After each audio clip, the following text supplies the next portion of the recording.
Bismillahirrahmanirrahim. Assalamualaikum warahmatullahi wabarakatuh.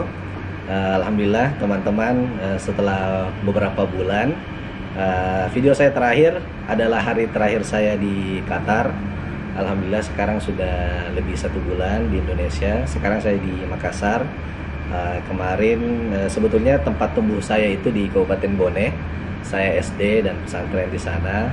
Kemudian kuliah di Makassar. Jadi Makassar, Bone itu Makassar ibu kotanya Sulsel. Bone itu sekitar 4 jam, ya, 4 jam dari ibu kota provinsi. Nah, di samping saya adalah Abdi Mahesa, seorang mahasiswa Fakultas Fakultas Ilmu Budaya, jurusan Sastra Bugis Makassar, Universitas Hasanuddin. Saya sangat senang sekali bertemu dengan Abdi karena ketika saya di Bone maupun di Makassar bertemu dengan teman-teman dari daerah yang sama, itu selalu disebut namanya Abdi. Jadi selalu disampaikan ke saya, ada itu yang bagus diajak cerita tentang budaya Bugis Makassar dan masih muda. Wah, itu yang buat saya tertarik sekali.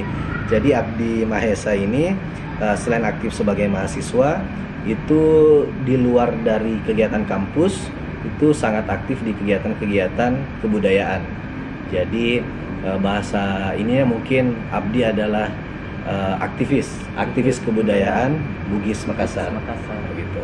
Oke. Yang pertama mungkin ini Abdi ini cerita ininya, cerita kecilnya, kecil di mana, lahir di mana, terus kenapa sekarang bisa menjadi aktivis kebudayaan? Iya, terima kasih banyak Kak Darul. Satu kehormatan dan satu pemberkatan bagi saya diberi kesempatan dan diberi ruang di channel YouTube-nya untuk memberikan pesan-pesan positif dan juga menceritakan perjalanan hidup saya yang penuh dengan dinamika, penuh dengan lika-liku dan penuh dengan tantangan. Jadi saya lahir di Parepare 23 tahun yang lalu. Masih sangat muda ya. Alhamdulillah.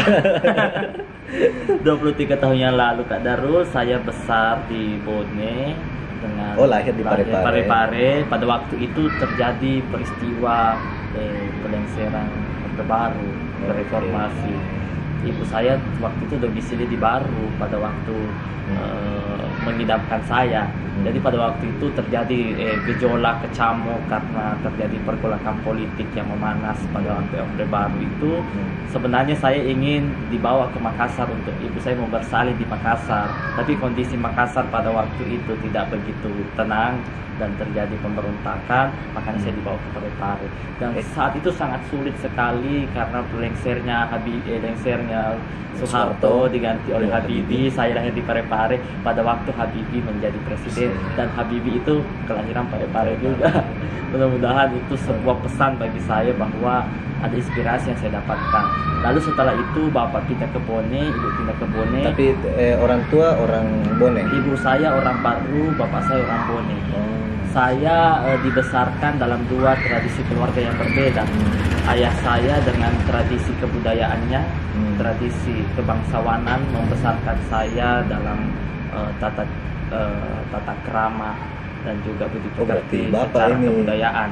Ibu saya dengan tradisi santri dan juga dengan nuansa kehidupan Nahdlatul Ulama, karena kakek saya itu salah satu besar dalam lingkup kakek dari ibu, dan dia keluarga kami pernah jadi pengurus pesantren di Mangkoso. Jadi sejak kecil saya juga diajar tentang ilmu keagamaan dalam kebudayaan, membaca kitab kuning, membaca kitab syair-syair Nabi bahasa Anji, dan juga beberapa kitab-kitab nyanyian dari salawat-salawat. Lalu dalam kehidupan ayah saya di Bone, saya diajar untuk membaca lontara, membaca lagaligo dan surat-surat Bugis. Jadi secara nasab ini sudah ada sinkronitas dalam 2 tradisi keluarga dari bapak dan dari ibu. Disitulah yang membesarkan saya, mendidik saya. Dan dalam proses pendidikan lingkungan keluarga itu pasti salah satu di antara bapak dan ibu memberikan saya pengalaman baik dalam dunia keagamaan maupun dalam kebudayaan. Berarti di Bone sejak SD? Saya SD sampai SMA, lalu kuliah di Makassar, sekarang stay di Makassar. Dan selama sekolah mengenyam pendidikan dasar SD, SMP, SMA. Saya dibesarkan di sekolah formal, dalam artian sekolah pemerintah, bukan anak pesantren, bukan dari boarding school, bukan dari sekolah unggulan. Yang terpenting ayah saya sampaikan bahwa kau jadikan semua tempat adalah sekolah, belajarlah dalam segala situasi, dan yang terpenting itu adalah kau harus memiliki prinsip. Itu yang ayah saya tekankan kepada saya. Kalau boleh tahu, bapak kerjanya apa? Oh, bapak saya itu seorang pegawai negeri sipil di lingkup pemerintah Kabupaten Bone. Itu saya ibu rumah tangga dan saya 3 bersaudara. Saya yang paling tua. Terus sejak kapan ada keinginan untuk betul-betul menggeluti dunia kebudayaan? Mungkin karena kebiasaan dalam lingkungan ya, behaviorisme, habituasi yang diajarkan kepada saya. Namun hal itu bermula dan itu sejak saya SD. Saya lebih suka baca lontara dan juga cerita-cerita rakyat. Karena mungkin Kak Darul pernah mengalami waktu kecil dibacakan dongeng sama neneknya sebelum tidur. Ini sebenarnya adalah pewarisan nilai dalam bentuk cerita-cerita dongeng yang ditransmisikan kepada kita. Ada nilai edukasi, ada nilai moral, dan ada nilai tentang kepercayaan diri yang dibangun melalui dongeng-dongeng. Mungkin kita semua yang lahir tahun 90-an pernah mengalami dan merasakan sebelum tidur kita diberikan dongeng-dongeng. Terkhusus juga kita untuk tidak melakukan sesuatu yang tidak diinginkan, kita diajar pemalu melakukan itu, pemalu melakukan itu. Yang sangat populer. Itu yang sangat populer yang sering dilakukan oleh orang-orang untuk mendidik anaknya supaya berperilaku tidak berlebihan. Di situ saya penasaran. Inilah saya katakan bahwa ternyata ada kita orang namanya Masumange. Masumange itu adalah istilahnya adalah berkesan.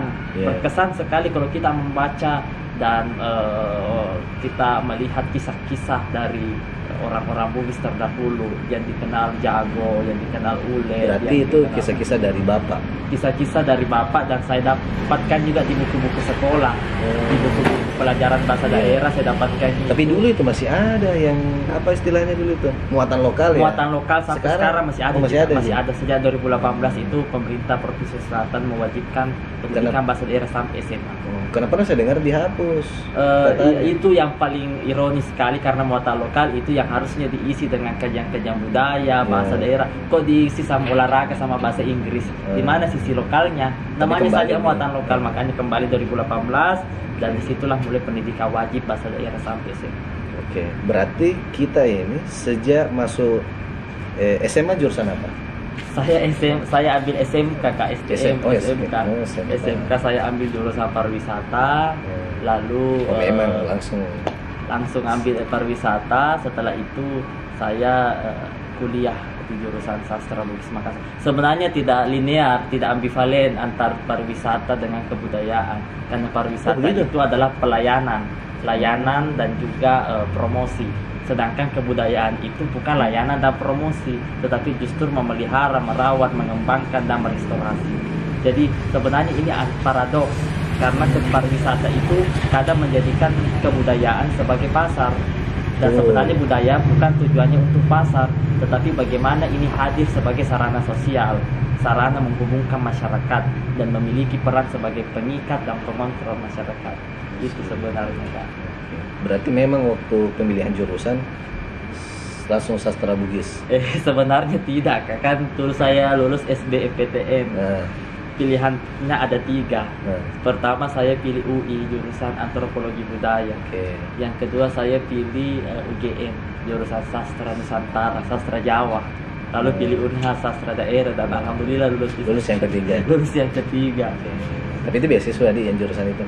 Tidak Kak, saya sebenarnya Kak Darul kalau mau cerita, saya memiliki sisi kelam selama SMA sebagai seorang pelajar yang mengenal jati dirinya.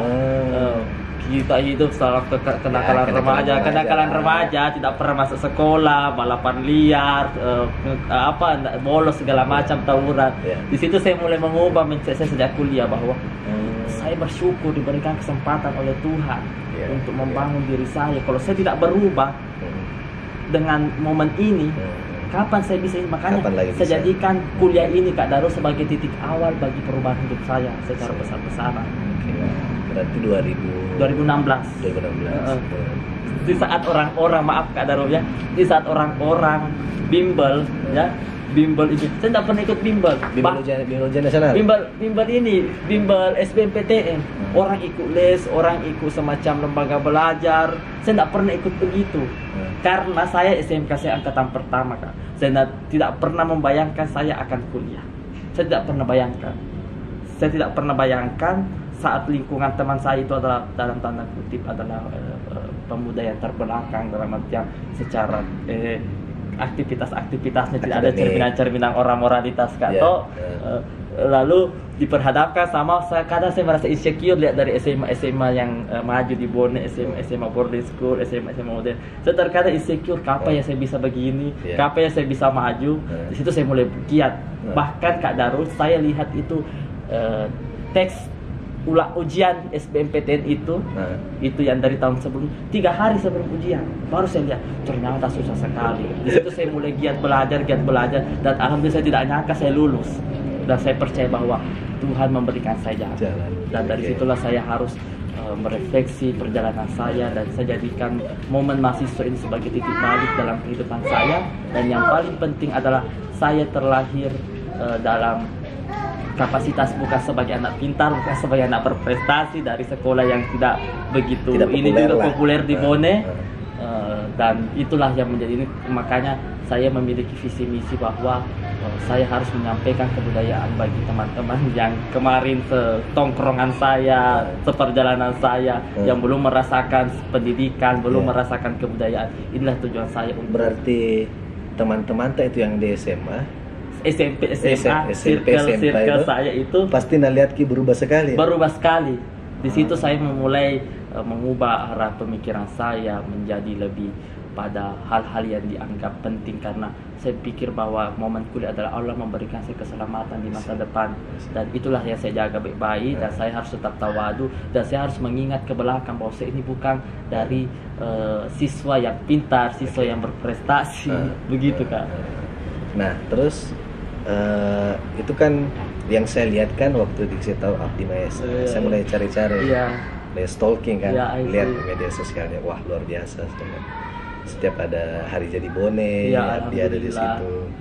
Dari situ saya berpikir, jangan-jangan Abdi ini sudah diangkat jadi duta budaya kah, duta pariwisata, apakah namanya? Terima kasih Kak Darul. Saya ini tipikal orang yang tidak mau terikat secara legal melalui peran institusi atau dalam bentuk label. Saya mau hadir dalam setiap ruang, setiap keadaan, setiap situasi, dan setiap orang. Saya hadir untuk semua orang dan mengabdikan diri saya, karena saya tahu rasanya sebagai orang yang terbelakang pada waktu SMA. Susah mengakses pendidikan, susah mendapatkan teman-teman yang pintar, susah memperoleh kesempatan seperti teman-teman yang beruntung. Serius Kak Darul ya. Susah teman yang pintar karena mereka memandang saya sebelah mata. Saya saja SMP, saya kelas HIJ, pada dulu ada akselerasi, ada unggulan, ada ABC. Saya kelas HIJ. Di situ saya sadar, itu jadi titik balik bahwa saya harus hadir pada semua orang tanpa membeda-bedakan, sistem egaliter. Dan itulah yang membuat saya jadi prinsip sekarang, siapapun yang panggil kau, apapun latar belakangnya, apapun kapasitasnya, dan apapun statusnya, kau harus datang untuk dia. Karena saya adalah orang yang memiliki selera yang humanitas kan, orang sosial, hadir bagi siapa saja yang ada. Dan bukannya kita menyebarkan kebaikan tanpa mengenal sekat-sekat begitu Kak ya. Betul. Karena ketakutan saya Kak, saya terjebak pada sistem ego saya, menganggap diri saya lebih ini, makanya secara apakah pernah ditawarkan menjadi duta atau? Pernah ditawarkan Kak, namun saya menolak. Saya tidak mau terikat sama hal apapun, dan saya tidak mau dilabeli dengan standar apapun, karena menjadi duta itu bebannya besar, amanahnya besar. Tapi sebetulnya orang yang dapat lebih tidak banyak yang seperti itu. Makanya tugas saya adalah mengingatkan mereka, karena secara ini juga saya tidak bisa jamin bahwa saya amanah dan saya bertanggung jawab ketika diberikan status seperti itu, Kak Darul. Oke. Fast forward ke skripsi. Iya. Karena terakhir kita ketemu, kita membahas skripsi. Nah, jadi saya tertarik sekali ketika bertemu dengan Abdi di salah satu acara ya waktu Iya. Ramadan kemarin. Ramadan kemarin buka puasa di junior saya yang ternyata juga dekat dengan Abdi. Di situ saya mendengar bahwa Abdi sedang menulis sebuah karya tulis ilmiah, skripsi untuk ini keperluan penyelesaian studi S1-nya di Unhas tentang Islamisasi di Sulawesi Selatan, di mana warna yang diberikan ini kebudayaan berbeda dengan yang sudah mapan atau yang sudah populer. Biasanya itu Islamisasi yang terjadi di Sulawesi Selatan melalui jalur politik pada abad ke-17. Ya, abad ke-17. Nah, itu bisa diceritakan ya, bagaimana? Terima kasih Kak. Dasarnya ini adalah saya tertarik dalam bidang filologi, bidang pernaskahan. Kebetulan seangkatan saya itu jarang mengambil spesifikasi atau kajian tentang itu. Kebanyakan diambil budaya atau bahasa. Saya mengambil naskah. Dan ini naskahnya adalah naskah Lagaligo. Yang kita tahu ini Lagaligo ini sebagai tumpuan gaib masyarakat Bugis, kepercayaan pra-Islam. Apapun kegiatannya itu menjadikan Lagaligo sebagai tumpuan berpikirnya. Itu di abad? Itu abad sebelum masuknya Islam, abad 17 secara politik. Seperti ritual-ritual, pengobatan, dan juga hal-hal yang dianggap mistik. Lagaligo menjadi kitab pra-Islam yang memiliki identik dengan karakter dewa-dewa yang bersifat politeis. Ada dewa dari langit, ada dewa dari bumi. Mereka melakukan dirinya seperti layaknya seorang manusia yang diberikan kesaktian dan kekuatan. Inilah cara berpikir masyarakat Bugis yang secara mitologis dan membagi dunia secara kosmos, secara vertikal. Ada bodi langit, ada alelino, dan ada pertiwi. Dalam 3 benua. Nah, sebelumnya Lagaligo ini sebetulnya yang ditulis siapa? Kemudian yang sampai diteliti sama Abdi itu? Awalnya ini tradisi lisan, lalu diawetkan dalam bentuk teks atau tulisan. Jadi ini sistemnya cukup lama. Awalnya ini Lagaligo ini adalah tradisi lisan, tradisi tutur yang dilantunkan atau didendangkan. Lalu setelah penemuan teks, penemuan aksara, ditambah lagi dengan penemuan media tulis yang diperkenalkan oleh Belanda berupa kertas, di situ mulai ada proses penyalinan. Kebetulan skripsi saya ini saya temukan di arsip, saya dapatkan dalam koleksi Arsip Nasional di Tamalan Rea dan di dalam bentuk mikrofilm. Di mana itu? Di Makassar? Di Makassar, dalam bentuk mikrofilm yang tersimpan dalam kaset seperti Kalise. Cara bacanya melalui microrider. Dan menurut informasi dalam katalog, naskah ini berasal dari Sopeng dan disalin oleh seorang bisu di sana. Isinya tentang namanya Takgilina Sinapati. Takgilina itu adalah beralih atau berubah. Sinapati itu adalah tatanan kepercayaan masyarakat Bugis. Dan ini yang paling utama adalah pintar sekali itu para ulama-ulama atau pendakwah atau pada mubalik, bagaimana dia membangun paradigma keislaman melalui pintu-pintu kebudayaan. Padahal kita tahu bahwa orang Bugis Makassar itu orang yang sangat fanatik dalam beragama atau dalam berkepercayaan. Disitulah kemahiran ulama-ulama dalam menyebarkan agama Islam, karena mereka memasuki nurani dan juga kepercayaan masyarakat Bugis melalui sastra. Jadi yang didapat oleh Abdi di teks Lagaligo yang saya kaji, itu ada episode Islam di dalamnya, utamanya muatan tauhid. Di situ tidak menyinggung tentang syariat, belum ada syariat. Di situ menyinggung tentang tauhid, pertemuan antara kebudayaan dan juga agama, religi secara tauhid. Itu prosesnya begitu damai, tidak ada perang, tidak ada penaklukan, yang ada sangat damai, di mana dewa-dewa yang ada di langit melepaskan kekuasaannya, meninggalkan bumi, dan dia ditempatkan di sebuah tempat yang bernama Matalete dan juga Matalete dan Saliwelangi, yang dalam bahasa Bugis Tanriadapi Opi Lipuna Tanriatani Lapa Adana. Artinya suaranya tidak lagi didengar dan kekuasaannya lagi tidak bisa dijangkau. Tempatnya sangat jauh, dan di situ langit 7 lapis dibersihkan dan tanah yang 7 dusun akan disucikan, karena akan ada nabi yang akan memimpin manusia sampai hari akhir. Di situ dewa-dewa di langit berpesan kepada manusia, kalau kau ingin mengikuti saya, ikutilah Nabi Muhammad. Wah, ada disebut Nabi disebutkan Muhammad. Nabi Muhammad. Dan tauhid yang ada di situ saya melihat ada 3. Pertama, di situ dia bercerita tentang nasangat dinatolinoi makada asyhadu alla ilaha illallah wa asyhadu anna muhammadar rasulullah. Di situ secara tertulis Ada itu syahadat. ada syahadat, tapi bukan dalam tulisan Arab, Iya, tapi betul. dalam tulisan Bugis, lontar.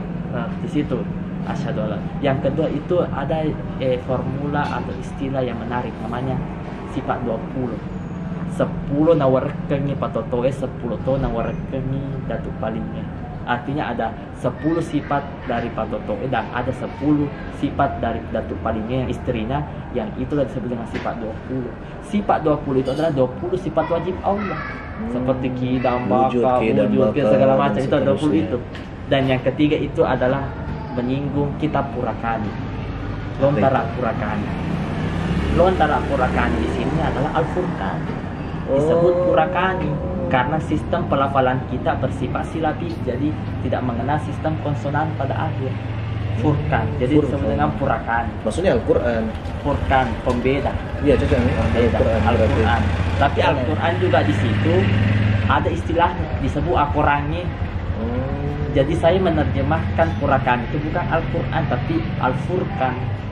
Karena Al-Quran ada sendiri istilah namanya Al-Qurannya. Sedangkan Purakani artinya Al-Furqan, pembeda. Inilah kitab yang dipegang, yang diamanahkan oleh semua umat untuk diamalkan. Dan tidak boleh lagi menyembah yang ada di langit, menyembah yang ada di bumi. Oh, berarti itu ada dijelaskan episode Pada bagian itu. akhir, pada bagian ending ceritanya, di situ orang-orang diminta untuk tidak boleh lagi menyembah kepada dewa-dewa. Karena ketika ada yang menyembah dewa-dewa, itu bukan perintah dari dewa, tapi setan yang ada dalam diri.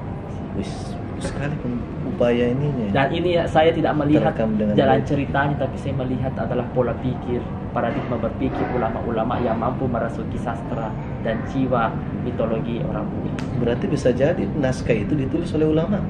Saya yakin seperti itu dan saya pastikan itu ulama yang Tapi bahasanya kan disesuaikan bahasanya dengan- bahasa Bugis. Karena saya yakin bahwa Islam Sulawesi Selatan itu adalah Islam yang damai dia masuk secara damai. secara kebudayaan. Dan belakangan secara politik ini ada namanya musuh Sele yang dilakukan oleh Sultan Malik Hussein dengan Raja Bone Lama Daremeng, namanya musuh Sele, Buntu Kasalang, yang dikatakan para sejarawan sebagai jihad pada waktu itu. Ya. Dan saya lihat bahwa jihadnya orang Bugis Makassar juga, penyampaian jihadnya tidak mengatakan pergi kau perang, kalau mati kau mati syahid. Dia tidak mengatakan begitu. Dia katakan bayenteng sirina agama iya puna amate ko materi santangi ko na materi ko. Itu yang disampaikan oleh Raja Goa kepada prajurit-prajuritnya untuk menyerang Bone. Artinya tegakkanlah harga diri, siriknya agama.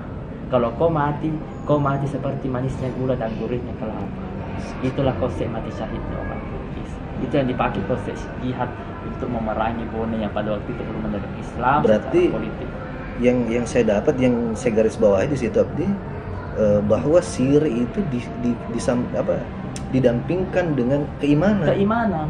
Karena orang yang tidak beriman, orang yang tidak memiliki siri. Wah, itu sesudah sekali Dimana itu. ketika engkau beriman berarti engkau menegakkan siri kepada Tuhan, Ya, betul, siri siri kepada manusia dan siri kepada diri sendiri. Jadi ada kajian tasawuf di Bugis itu, nareko mujepu puamu mujepu wali. Ketika engkau mengenali dirimu berarti engkau Man mengenali Tuhan. arafa nafsahu Fakat arafa rabbahu. Awalu di ma'rifatullah, sistem ma'rifat. Dan itulah yang dikembangkan. Makanya berkembang tarekat-tarekat dari Syekh Yusuf, salah satu Raja Bone yang mengembangkan itu, namanya Latan Tapuk, yang menciptakan kitab yang disebut dengan Tajam Patiroang atau Nurul Hadi, yang isinya tentang pesan-pesan keimanan, pesan-pesan keislaman. Saya menganggap bahwa kehadiran Islam di Sulawesi Selatan itu menambah kebudayaan, bukan menghilangkan kebudayaan. Betul. Islam Sulawesi Selatan itu adalah Islam tipologi yang bukan dari mazhab, bukan dari aliran, tetapi ekspresi kebudayaan dalam mendukung Islam. Dipatuh puri adil ripasan dari saraya. Jadi ditegakkan oleh adat dan disandarkan pada agama. Makanya diulang tadi. dipatuh puri adil ripasan dari saraya, ditegakkan oleh adat dan disandarkan pada agama. Makanya dulu Kak, pengambilan keputusan di kerajaan tidak boleh diputuskan kalau tidak ada peta kali. Peta kali ya. Peta kali itu kadi. Kadi. Maksudnya apa? Kadi. Oh, berarti di struktur dulu itu memang kadi yang dimaksud adalah ahli agama. Makanya ada mengatakan itu Syekh Tasawuf ada itu kitab itu isinya tentang Syekh Tasawuf Pandrita Orowagi. Ada itu sih. Pandrita Orowagi itu adalah ahli yang fikih. Syekh Tasawuf Syekh para fikih. Jadi ada sistem yang begitu yang dirawat dalam ruang-ruang dan sudut-sudut pemikiran. Sangat wajar karena kalau kita tadi ambil itu berarti sebelum ini ya, maksudnya masyarakat Sulawesi Selatan itu sudah mengenal Islam sebelum rajanya. Sebelum politik itu sebelum 17, sejarah politik. Sebelum kedatangan 3 Datu Ribandang, Datu Ditiro sama Datu Patimang itu ke Luwu sama ke Bantaeng sama ke Goa. Lebih dahulu ada Islam sudah dikenal dan proses transformasi Islam itu melalui jalur tauhid, kepercayaan baru pada syariat. Tapi saya melihat kan tipologi dari 3 datu ini yang menyebarkan Islam pada abad ke-17 1500 awalnya di Luwu. Setelah mendapat restu dari Luwu, baru kedua datu itu Datu Patimang, Datu Ditiro sama Datu Ribandang itu baru ke Goa. Kenapa di Luwu bukan langsung? Awalnya di Luwu, kan di Luwu sangat kental dengan keyakinan leluhurnya dan dijadikan sebagai kerajaan tertua, kerajaan dituakan dan kerajaan sepuh, sehingga di situ ketiga datu itu saya tiba dulu di situ. Baru dibandingkan Goa sama Bulukumba. Baru setelah itu mendapat lampu hijau dan persetujuan dari Datu Luwu. Datu Luwu lalu mengatakan bahwa alat birengeri Luwu, awatan ngeri Goa, kemuliaan di Luwu dan kesukaran di Goa. Jadi ketika kau berhasil mengislamkan Goa, sudah masuk berhasil kau mengislamkan kerajaan-kerajaan Bugis lainnya. Karena Goa dikenal memiliki kekuatan yang besar pada waktu itu. Dimasukkanlah Goa. Yang Islam di situ bukan Raja Goa tapi Raja Tallo yang bernama Imalingka Andemanyore Sultan Abdul Awalul Islam. Di situlah ada Islam pertama, baru Sultan Alauddin. Duluan Tallo. Karena keponakan ke Sultan Alauddin. Tapi nanti Tallo dengan Goa bersatu. Iya, tetap secara pemerintahan dia bersatu karena Raja Goa dari Tallo menjadi Mangkubumi. Baru masuk ke Bulukumba oleh Datu Ditiro yang dikenal di Bulukumba itu terkenal dengan ilmu-ilmu tarekatnya, ilmu-ilmu hitamnya, ilmu sihir dari masyarakat Islam di Bulukumba itu. Jadi pintar ini ulama-ulama masuk ke tempat yang sangat strategis. Dia masuk ke betul-betul berarti cara dakwahnya itu memang melihat menyesuaikan dan pintar beradaptasi dengan itu. Makanya kita ini Islam yang Sulawesi Selatan itu pengenalannya melalui jalur tasawuf, pengetahuan. Karena proses mengenal Tuhan itu harus melalui proses pembatinan. Dan begitulah juga dalam Lagaligo, proses mengenal dewa itu harus melalui proses pembatinan secara materi melalui baca-baca, melalui mewujudkan doa-doa dalam bentuk materi. Lalu doa-doa itu akan terbang melalui asap itu akan hilang. Itu penggambaran dari berwujud menjadi tidak berwujud. Begitu kan. Jadi dulu ada istilah namanya mapendek di bulu mapendek di rakyatnya, menyajikan sesajen di atap rumah atau di atas gunung. Sekarang terganti menjadi mapendek di bola imam, membawa makanan di rumah imam sebagai tanda syukur menghatamkan Al-Quran. Jadi orang mapandre temme itu bawa makanan di rumahnya imam. Ada namanya mapano risalo, dulu orang selalu menurunkan sesajen, melarung sesajen di sungai atau di laut. Setelah masuknya Islam, mapano masih gede. Mapano itu adalah membawa makanan ke masjid, dimakan rame-rame, Isra Mi'raj, Maulid atau buka puasa. Dan kita orang Bugis, kebudayaan bersifat sosial, dan rasa syukur itu harus dirasakan secara sosial, bersedekah. Jadi kalau mak baca-baca itu sebetulnya bukan untuk dewa-dewa, bukan untuk leluhur, tetapi untuk disedekahkan itu makanan supaya masuk ke dalam perut, ada pemberkatan di situ. Sedekah kan disebut juga penolak bala. Jadi sebetulnya bukan nih itu kemudian namakan. Oke, karena kamera yang satu lobet pemirsa, jadi kita pindah. Tadi sampai di Apa tadi itu? Pemberkatan pada Ya, kebudayaan pemberkatan. Islam. Ya, tentang itu, tentang sesajen ya, yang banyak disalahpahami orang sehingga dianggap musyrik, bid'ah, praktek-praktek syirik dan seterusnya. Oke, yang terakhir kita apa nih pesan-pesannya Abdi tentang terhadap milenial lah, milenial Bugis Makassar. Kebudayaan. Pertama ini Kak adalah kita sekarang sudah ada pada zaman Edan dalam peradabannya mutakhir di era yang modern ini. Sekarang penanda identitas itu bukan lagi kebudayaan dan agama, tetapi barang-barang material. Karena kita sekarang dikonstruksi menjadi pribadi yang konsumtif dan materialistik. Dan sebenarnya apakah barang-barang itu menunjukkan siapa kita, memberikan label tentang kita, menunjukkan identitas kita atau sifat-sifat kita? BTS Mil. Yang ada mungkin adalah prestis atau gengsi, atau secara netral tidak menjelaskan karakter, identitas dan sifat-sifat kita. Yang menjelaskan itu dan mampu mengarahkan kita menemukan identitas kita adalah agama dan kebudayaan. Karena dalam agama kita dimulai sebagai pembelajar, lalu di titik paling utama itu adalah menjadi pribadi yang istiqomah.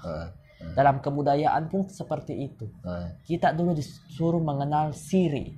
Siri itu adalah modal sosial kita dan modal kita dalam berekspresi dan modal kita untuk mengenal orang lain. Nareko dipakasiri tawe alita dipakasiri itu. Ketika kita tidak menghargai orang lain berarti kita tidak menghargai diri kita. Dan bukankah itu pesan dari agama untuk menjaga harmonitas melalui hubungan hablum minan nas?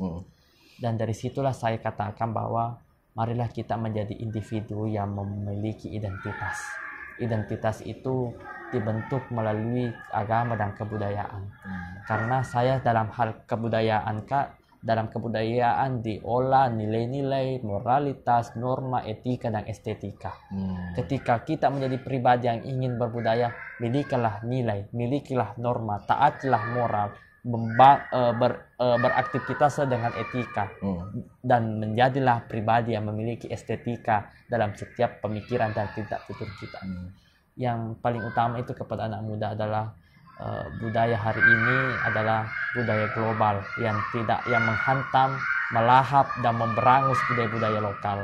Dan pada waktu hari melalui media ini, melalui channel Tak ini adalah marilah kita mentransformasi dan mentransmisikan pesan-pesan nilai-nilai lokal melalui peradaban modern. Karena perkawinan antara identitas masa lampau dan peradaban modern itulah yang kita sebut dengan kearifan lokal. Kearifan lokal itu adalah kebijaksanaan. Bahasa agamanya, bahasa Al-Qur'annya ma'ruf. Nilai-nilai keagamaan yang sesuai dengan nilai-nilai lokal. Nilai-nilai lokal. Jadi amal ma'ruf nahi mungkar. Itu yang makanya amar ma'ruf nahi mungkar itu harus menyesuaikan dengan kondisi lokal. Itu sifat kaingat. Sifat kaingat saling mengingatkan. Itulah tujuan kita. Dan prinsip menjadi tahu atau manusia Bugis itu adalah pertama itu adalah memiliki kejujuran, lempu ri watakalena, lempu ri pada narupatau, lempu ri nawan-nawana, jujur pada dirinya dan jujur pada pikiran. Yang kedua itu adalah memiliki konsistensi, integritas disebut dengan geteng. Dan yang ketiga itu adalah berani berkata benar, berani dalam ketegasan dan berwibawa dalam melakukan sesuatu. Dan yang keempat itu adalah manyamakinin nawa itu memiliki kasih sayang kepada sesama dan bisa menjadi suri teladan yang baik dengan kasih sayang. Makanya kasih sayang itu adalah modal sosial atau dalam bahasa Bugis disebut dengan saro mase. Saro ki mase pada tak rupata. Berilah modal sosial yang jadi orang rendah hati kepada sesama manusia. Yang paling terakhir itu adalah mapesona ri dewatai. Artinya berserah diri kepada Tuhan, bertawakal kepada Tuhan. Inilah yang saya pesankan melalui channel Kak Daro secara eksklusif. Keren sekali. Terima kasih banyak. Bisa bermanfaat, bisa berkah, dan bisa diaktualisasikan, diinternalisasi, dan juga diindoktrinasi ke dalam diri kita. Baik. Terima kasih banyak Abdi atas waktunya, atas ilmunya yang sangat luar biasa. Mudah-mudahan bukan ini video yang terakhir dan juga saya sangat mendorong Abdi untuk bikin channel sendiri. Mudah-mudahan dalam waktu dekat. Iya betul, insya Allah nanti kita saling support. Karena saya juga sebetulnya baru belajar. Saya tidak betul-betul menjadi YouTuber kemudian untuk mencari uang, sebetulnya tidak. Kalau saya karena kan sebetulnya channel YouTube ini semenjak saya di Qatar kan, Ya. itu sekedar membagi informasi untuk teman-teman. Karena kalau untuk cari uang itu harus betul-betul profesional, harus betul-betul setiap hari dan seterusnya. Jadi kalau saya untuk media dakwah lah. Ya, ini adalah publik menyampaikan tablik, si betul. pakai ini. Nah, betul sekali. Jadi insya Allah setelah ini kita tunggu ya channelnya Abdi Mahesa, insya Allah. Mudah-mudahan mohon dukungan dan arahannya selalu. Baik, sekali lagi terima kasih banyak Terima Di. kasih, Mohon maaf Kak. atas segala keterbatasan dan gangguan teknis tadi. Terima kasih banyak juga teman-teman yang sudah menonton. Terima kasih. Assalamualaikum warahmatullahi wabarakatuh. Waalaikumsalam warahmatullahi wabarakatuh.